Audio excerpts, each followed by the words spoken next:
जब भगवान श्री कृष्ण जी अपनी माता देवकी और पिता वासुदेव को कंस के चंगुल से छुड़ाने के लिए गए थे तो उनकी उम्र जानते हो कितनी थी? 14 साल की। तो उनकी माता देवकी ने उनसे पूछा कि बेटा तुम तो भगवान हो, तो तुम जल्दी भी तो आ सकते थे हमें छुड़ाने के लिए। तो श्री कृष्ण जी ने हंसकर कहा कि माता मैं जल्दी कैसे आ जाता, क्योंकि आपने भी तो मुझे 14 साल का वनवास दिया था ना। माता बड़ी हैरान हो गई। उन्होंने कहा मैंने कब तुम्हें 14 साल का वनवास दिया?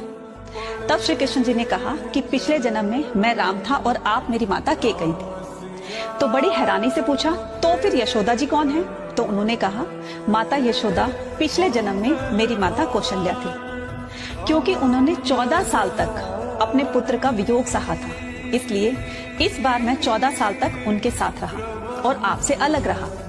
कहने का मतलब ये कि इंसान चाहे हम किसी के साथ गलत कर रहे हैं और चाहे वो थोड़े दिनों की दुश्मनी हो या बहुत लंबे टाइम की दुश्मनी हो, लेकिन उसका परिणाम जो है न सिर्फ हमें इस जन्म में बल्कि आने वाले कई जन्मों तक हमें भुगतना पड़ता है। इसलिए याद रखिएगा, कर्म करो तो सही करो, अच्छी नियति के साथ करो। धन्यवाद।